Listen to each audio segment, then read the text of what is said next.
This is the CBS Evening News. Dan Rather reporting. Good evening. Following the return of 3 French hostages from Lebanon, there was an alarming report today about some of the 9 Americans who were left behind and their new questions about what the U.S. government could or should do to get them back. Today, the sister of one of the Frenchmen quoted him as saying the Americans had tried to escape and were brutally punished for it by their pro-Iranian kidnappers. From Paris, Doug Tennell begins our report. Former French hostage Jean-Paul Kaufmann was rushed past reporters waiting outside a Paris hospital tonight after being quoted as telling relatives here that American hostages in Lebanon had been treated brutally by their captors after trying to escape. The 42-year-old journalist, released this week after 3 years in captivity, said he recently shared a cell with American hostage Frank Herbert Reed, who he described as having been mistreated to the point of being left prostrate. Kaufmann described his captors as very unstable and perverse. He said the slightest change in daily routine had a considerable effect on his morale, and he described a cup of coffee as a real feast, a bottle of Pepsi, a gift from heaven. After Kaufmann's remarks about the American hostages were reported in France this afternoon, Kaufmann issued a statement from the hospital where he was undergoing medical checks, totally denying the report. His wife Joelle said the French government had warned her husband to be very discreet so as not to jeopardize other hostages' chances of being released. Jean-Paul speaks very, very much about these hostages. And he said he will not be quiet before they are all out. Other former hostages have hinted that some of the 9 Americans held captive in Lebanon are being badly treated, but Kaufmann's is the first account of their being physically mistreated for trying to escape. Doug Tennell, CBS News, Paris. Officials in Washington tonight had no independent confirmation of the reported claims by a released French hostage that American captives in Lebanon have been brutally mistreated. The Reagan administration is annoyed that the French are not passing on information more quickly. We're obviously interested in learning about the welfare of the American hostages, as well as any other information that the released hostages may be able to provide. We're in touch with the French about this. Both U.S. officials and former hostages have little doubt the stories of mistreatment are true. David Jacobson was beaten after his captors accused him of trying to send out coded messages. But beatings are possible. It's within the mentality. The kidnappers are very suspicious. We were always being accused of being CIA agents, and they knew that we weren't. Even under everyday conditions, the hostages were kept blindfolded and chained. Tonight, Secretary of State Schultz added the name of one American hostage, CIA man William Buckley, to a memorial honoring officials who died in the line of duty.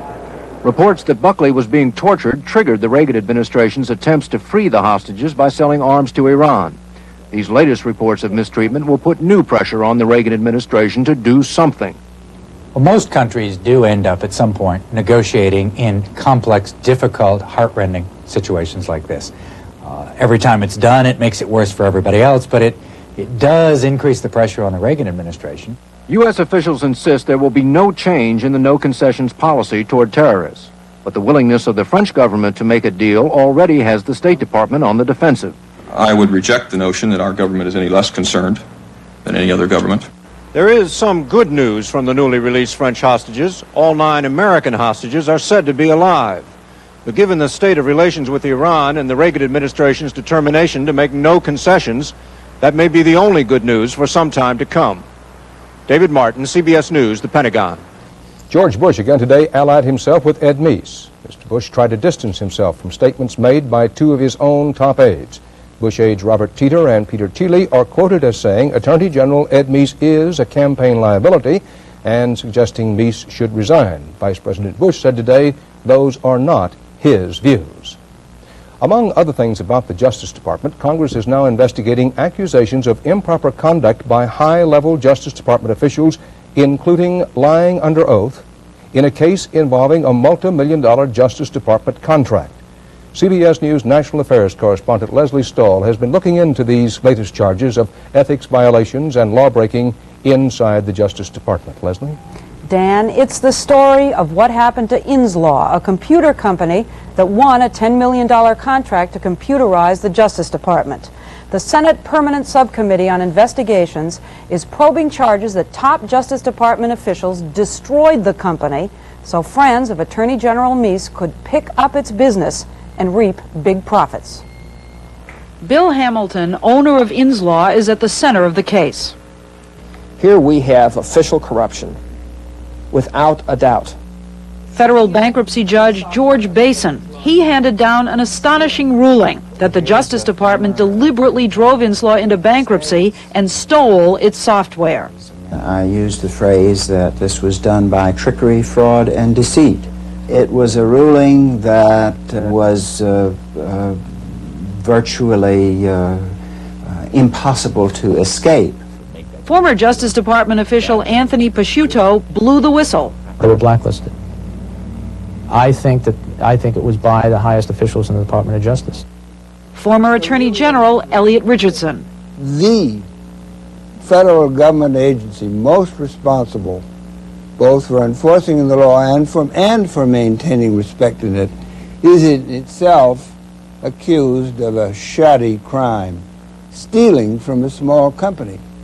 Investigators suspect that at its very root, the Inslaw case is like WedTech, where friends of Attorney General Meese are alleged to have gotten special favors. The friend in this case, Dr. Earl Bryan, who worked with Meese and then Governor Reagan's cabinet in California. Bryan is now an officer of a computer firm that competed with Inslaw. Hamilton says Dominic Leahy, the man who runs Bryan's company, offered to buy Inslaw. I told him that we were not interested in being bought, and he said, we have ways of making you sell. Do you recall that conversation? Of course not. Hamilton believes when he refused to sell, Bryan got the Justice Department to squeeze him out. The motive, he says, winning a $200 million contract to computerize the entire Justice Department. Elliot Richardson, an Inslaw advisor, sees a pattern similar to the WedTech case. Bob Wallach was a very old friend. Earl Bryan was a very old friend. I don't think it's necessary in either case to charge Mr. Meese with any more than the desire to be helpful to a friend. The judge in the bankruptcy case points to a smoking gun. This 1982 memo showing the Justice Department plotting to cancel its contract with Inslaw. This was a 3-year contract. They were only 1 month into it, and they're already talking about terminating it? That didn't make sense. It doesn't make sense. A central player in the case was Meese and Bryan's California friend, D. Lowell Jensen, who was number 3 at the Justice Department. He had once promoted a computer system in competition with Inslaw. Documents from the bankruptcy case show that he was the one who blocked nearly $2 million in payments to Inslaw, which drove the company into bankruptcy. Now, a federal judge in San Francisco, Jensen has denied any wrongdoing, and the Justice Department says Meese's role was so minor it's laughable. But a key witness in the case, former Justice Department official Anthony Pasciuto, charges that the very top officials in the department were involved in a concerted campaign to get Inslaw. They wanted to squeeze Inslaw. Squeeze? They wanted to put enough pressure on them where they either would not do any business or they would come to a negotiated agreement with the Department of Justice that was not favorable to the Inslaw, or they were trying to force them out of business. Pasciuto told a different story at the trial. He says now that he lied because he was afraid of retribution. Judge Basin says an internal Justice Department memo proves he is now telling the truth. The clear meaning of that, the inescapable meaning of that is that Inslaw is going to be liquidated, shut down, put out of business. At the trial, Justice Department officials denied there was a conspiracy. What did you conclude about their testimony? That their testimony was unbelievable. That they lied? Yes. Under oath? Yes. Would they investigate it? No.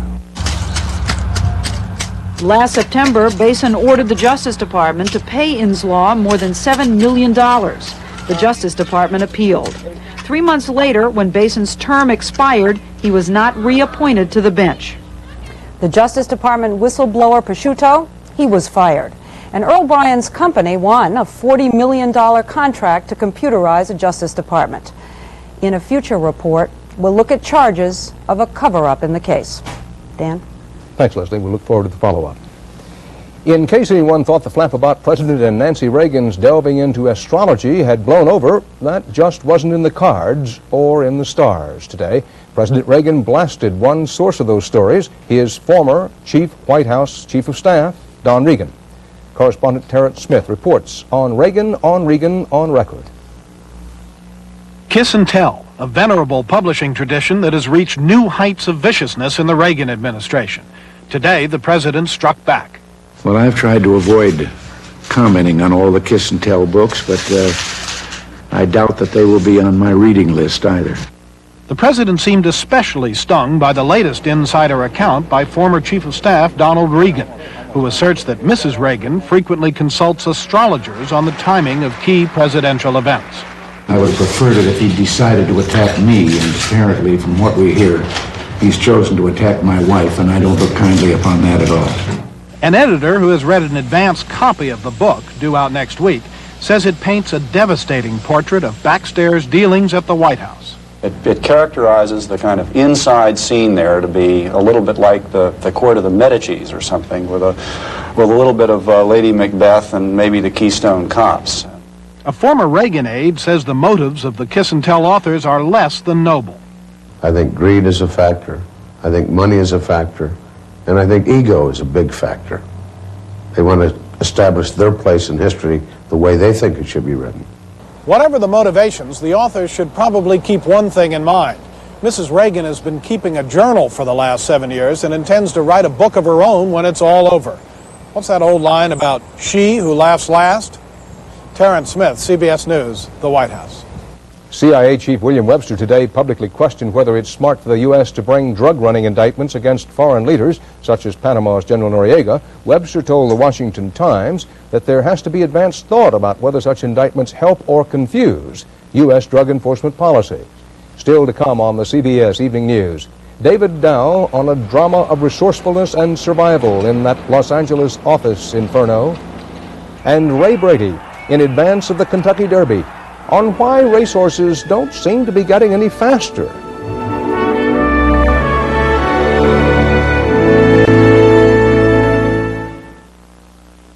You've never seen a shaver like this before. It's the new 3M surgical clipper by Remington. Hospitals are now using it, replacing blades to shave patients for surgery safely and comfortably. And you can benefit from this advanced technology by using the Remington Microscreen Rechargeable. It shaves as close as a blade or your money back. This convenient charger stand keeps it continually charged. And the Lady Remington Rechargeable also shaves without a cord. Advanced shaving technology from Remington. Wait, don't pour the milk. Why? It's just right. So it's just right. It has great taste, tons of nutrition, and there's even fiber nuggets in there. Fiber? Yeah, those crunchy things taste good. That's why they're in there. Great, now why am I waiting? Because it's just right, and if you pour the milk, it's going to be something different. Good point. Kellogg's Just Right with fiber nuggets. For 100% nutrition and great taste, it's just right.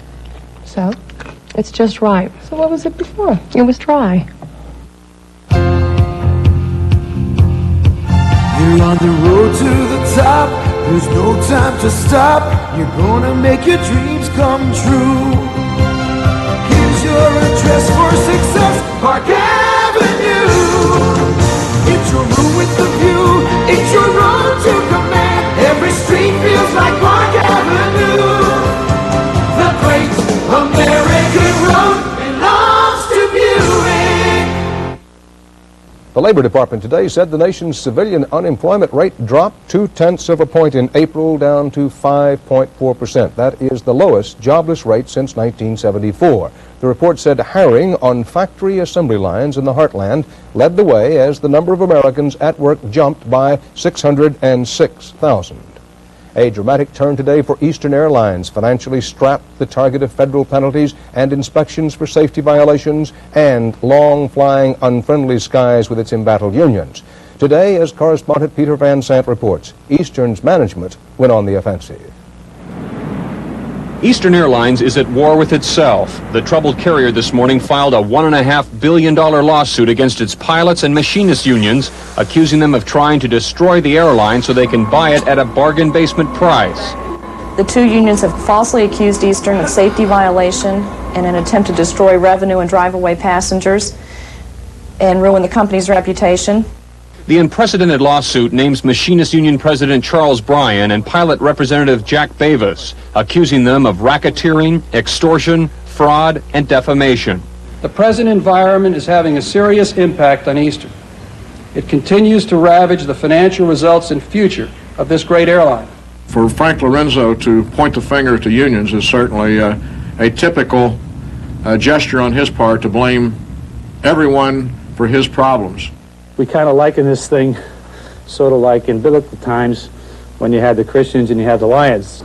Eastern Airlines' long-running and highly publicized feud with its workers has scared away some passengers. Eastern lost $181 million last year. The labor unrest also played a part in the FAA's special inspection of Eastern Airlines. I think that to some degree there's some validity. Whether or not they've conspired to hurt the airline is another story. Some analysts believe Eastern could win this lawsuit and financially destroy the unions. Others wonder if, in the process, Eastern risks the possibility of destroying itself. Peter Van Sant, CBS News, Los Angeles. Federal prosecutors in Providence, Rhode Island, today charged E.F. Hutton and Company with conspiracy and laundering of at least $532,000 for organized crime figures and businessmen who wanted to avoid taxes. Although E.F. Hutton had argued it should not be held responsible for activities of its Providence office, it agreed earlier this month to plead guilty to 3 felony counts. The U.S. Attorney's Office said Hutton faces a fine of a little more than $1 million at a hearing on May 16th. The Food and Drug Administration today pressed a recall drive on Humco brand Ipecac, a product designed to induce vomiting in children who swallowed poison. The FDA says up to 400,000 bottles of Humco Ipecac may be mislabeled bottles of eucalyptus oil, itself a deadly poison if swallowed. 56-year-old Pittsburgh Mayor Richard Caligiuri died today, a rare disease that causes dangerous protein deposits in the heart and other organs. Caligiuri is credited during his 10 years in office with helping Pittsburgh recover from the steel industry depression.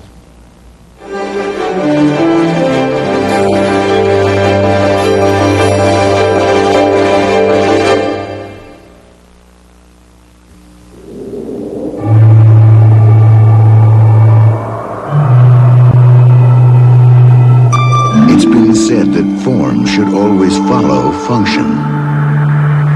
But on rare occasions, the function is already so highly advanced that the form is free to pursue absolute beauty. Introducing the Mercedes-Benz 300 CE Coupe. Like to see how your cereals stack up the total? Lovely idea. To get the vitamins in one bowl of total, it takes almost 3 bowls of Special K. Pass the all brand, Gloria. Takes 4 bowls of that. That's why I like shredded wheat. Well, then you'll have to eat 12 bowls. You better loosen your girdle, Margaret. Total has 100% of 9 vitamins and iron and is rich in calcium. That's a stack of nutrition. In just 1 bowl. And for the most nutritious cornflakes, try Total Cornflakes with twice the vitamin nutrition of Kellogg's. Oh, no. Uh-oh. Spills clean up fast with the cordless Hoover Double Duty. Dry spills and wet spills too. The Hoover Double Duty. It eats, drinks, and says, Happy Mother's Day. We love visiting America. Hot dog, fried chicken, pizza. Buzz, we're glad you have Kaopectate. Kaopectate. New maximum strength Kaopectate tablets. Nothing relieves diarrhea and cramps faster. The diarrhea specialist. In Norco, Louisiana today, workers wearing protective clothing and carrying oxygen tanks searched a still smoldering oil refinery for 4 men missing after an explosion yesterday killed 3 people and injured 32. And in Los Angeles, there were tales of courage, even as mystery persisted about the cause of a $450 million fire. David Dow is in Los Angeles. Amid the charred floors of the city's tallest building, federal investigators joined the search today for the cause of Wednesday's fire at the First Interstate Bank Tower. We're not going to rule out anything. Meanwhile, from a survivor's hospital bed came a story of dramatic resourcefulness. It's the story of financial analyst Melinda Scarr and a colleague, of their ordeal on the 37th floor, smoke pouring in from the raging fire 25 floors below. I really thought it was over because there's still all sorts of smoke all around us. They tried unsuccessfully to get the attention of circling helicopters. And so I was trying to, bang again on the window, and I was waving to the helicopters. Desperate, they tried but failed to break out windows and then fled to an inner office. Inside there were also storage cabinets, and there was a refrigerator, And so when we needed air, sometimes we just opened the cabinets and we'd breathe in the cabinets. We also would take breaths of fresh air from the refrigerator. How are you feeling about life and options and fate and all that stuff now? Well, that's a hard thing to comment on. I mean, certainly when you think that you're going to lose your life, when you seriously think you're going to lose your life, you start thinking about what things are unfinished. And, and I feel like there are lots of things unfinished in my life. More than 4 hours after the fire began and long after it was finally stopped, firemen found the pair and rushed them out on stretchers. Asked about their survival, Scar said today, "I didn't see any reason to panic." David Dow, CBS News, Los Angeles. The strike by shipyard workers in Poland appeared to be crumbling today. About half the 3,000 strikers reportedly gave up and went home as police surrounded the shipyard and turned back anyone who tried to bring in food. Also, the communist government moved to extend its crackdown, proposing legislation that would ban all strikes and protests, at least for the rest of the year. A Norwegian airliner on a domestic flight crashed and burned today. All 36 people aboard were believed to have been killed. Officials said the plane was approaching an airport on Norway's west coast when it suddenly disappeared from the radar screen. The burning wreckage was found 10 miles away. An air show in West Germany ended with a tragic accident today. At least 2 people were killed and 3 injured when a British Air Force helicopter crashed into a mobile passenger stairway and burst into flames. The U.S.-built Chinook was part of a British military display at the Hanover, Germany Air Show.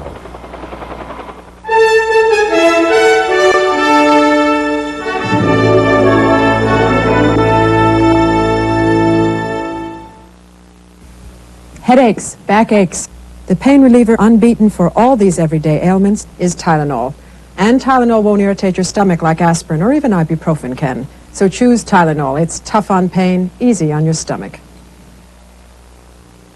Just a sprinkle. A day, helps keep odor away. And now with new unscented, Shower to Shower has 4 ways to help you feel drier and fresher between showers. Have you had your sprinkle today? My mama used to scrub all day till our house smelled as fresh as the Carolina pine forest. I don't have all day, so I use Lysol Pine Action. The dual action top squeezes for small spaces, dilutes for big jobs. So this whole house feels like home. Lysol Pine Action, the clean of pine in less time.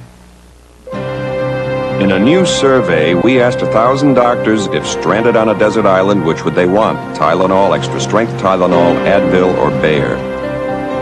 Doctors chose Bayer, 3-to-1 over Extra Strength Tylenol. Bayer, the wonder drug that works wonders. Now available in coated caplets. To see how a bathroom gets this shiny clean, you have to go back to the beginning. To fresh-scented Lysol Basin Tub and Tile Cleaner. Lysol has the power to cut through dirt and soap scum, and it disinfects. Try Fresh Scent Lysol. It's how the shiniest bathrooms get their start. In New York today, a review panel unanimously upheld the 30-day suspension of Cincinnati manager Pete Rose for pushing an umpire. Rose shoved umpire Dave Pallone over a slightly delayed call, and the Reds lost to the New York Mets last Saturday night. 3 National League club executives made today's decision after a 2-hour appeal hearing. We've got the horse right here, 17 of them, in fact, all scheduled to start tomorrow's Kentucky Derby. That's this country's most famous horse race in a sport designed to improve the breed. Improving the breed supposedly includes producing horses that run faster from generation to generation.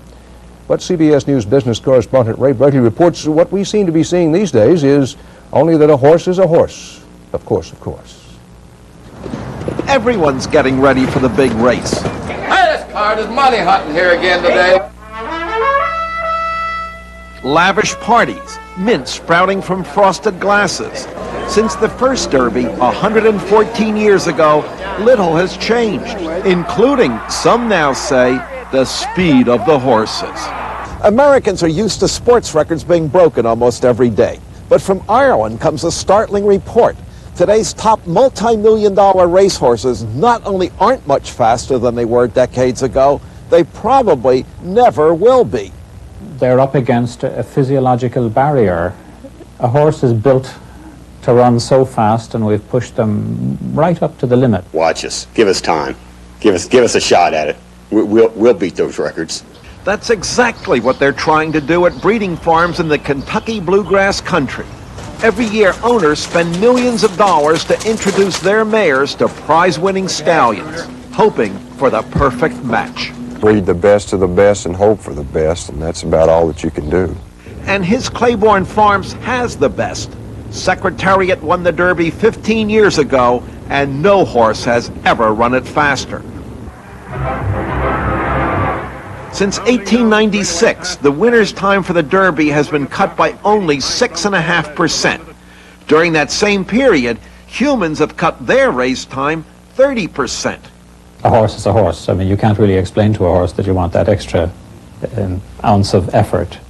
The filly, Winning Colors, is one of the favorites for tomorrow's Derby, and her trainer scoffs at the notion racehorses won't get better. There'll be another Secretariat.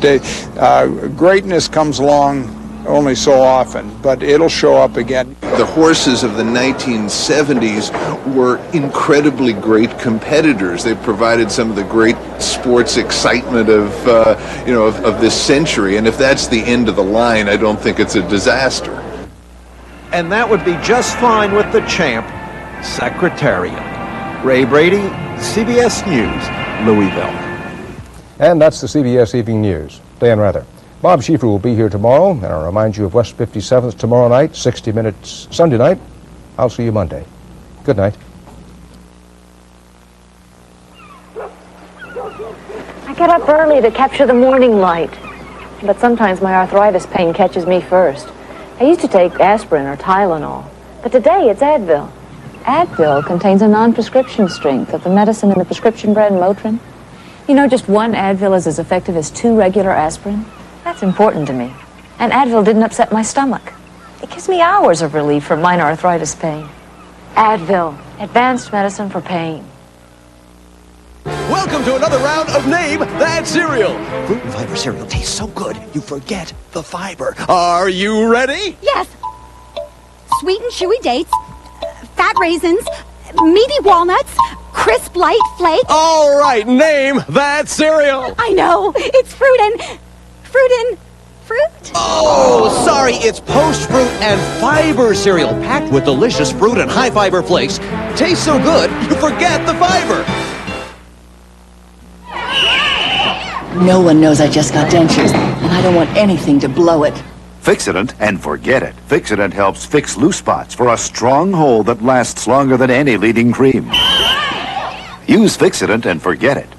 Have you heard about this left brain, right brain stuff? Take steak. The left brain believes in moderation. The right brain just knows it's good. Nice thing about sirloin, makes the whole brain happy. Beef, real food for real people.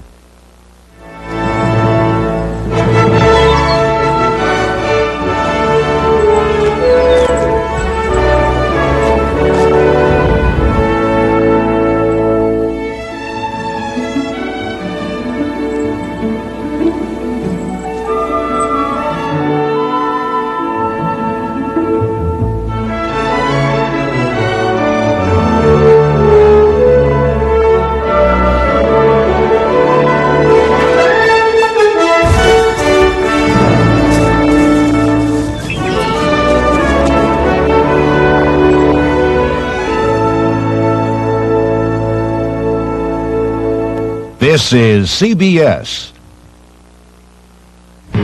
Coming up on Eyewitness News, the accused killer of Mary Catherine Strobel may finally be coming back to Nashville to face those charges. Some people in Cheatham County say getting water there has become a very draining experience. We'll tell you why. And are metro buildings safe from radon gas? The answer to that question and more news next on Eyewitness News. Looking for the ideal Mother's Day gift? A Braun coffee maker from the Cook's Nook is the answer. She'll love it. You'll receive the obvious residual benefits. Braun from the Cook's Nook. At Super X Drugs, we help people feel better.